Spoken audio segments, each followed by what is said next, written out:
Somalia is a name which has unfortunately become synonymous with failed state. It's a nation with extremely high levels of poverty, one whose government is barely existent, and notably it's a country racked with violence.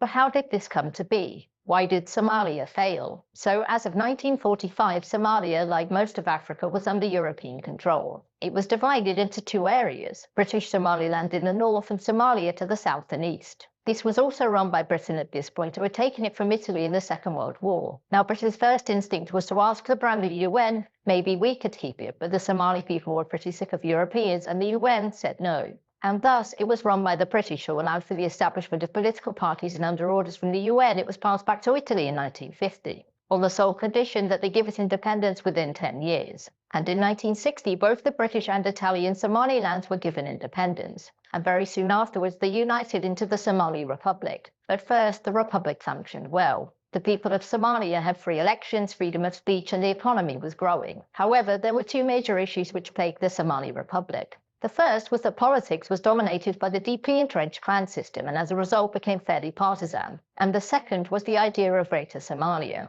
These lands were home to some and often a majority Somali population, and many in government were divided on whether or not to push for territorial expansion or to simply let things lie. This question wouldn't get answered anytime soon, since this was the Cold War, and 1969 meant that it was time for a communist revolution. A man called Mohammed Siad Barre, with the help of some of the army, seized control of the country and began to implement wide-sweeping reforms. Things were going pretty well, right? Well, yes, except for the fact that Bahrain had a clever idea in 1977. Let's invade Ethiopia, specifically to gain this region called the Ogaden and incorporate it and the Somalis living there into Somalia proper. And with the help of the USSR, it would be simple. Or at least that it would have been, barring the fact that the Soviet Union didn't approve and so aided Ethiopia along with a large number of Cuban troops. The war went poorly for Somalia, and by 1978 it had lost, and many Somalis living in eastern Ethiopia fled for Somalia. Within the space of a year, Somalia's population went from just under 4 million to over 5 million. And as you'll have guessed, this caused issues with infrastructure and food supply, and the national humiliation of losing a war caused major discontent in Bahrain's regime. There was an attempted coup and a harsh crackdown that followed, in which Bahrain focused on certain clans. To make matters worse, Somalia's food and water supply had begun to collapse, and so it was reliant on foreign aid, which Bahrain only gave to clans which supported him. Over the course of the 1980s, Somalia grew worse. The economy entered freefall, and Bahrain's government became much more brutal in suppressing any challenge to its authority.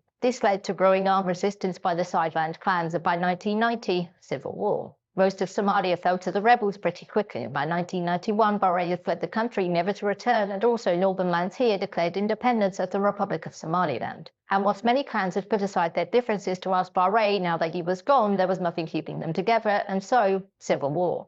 Again.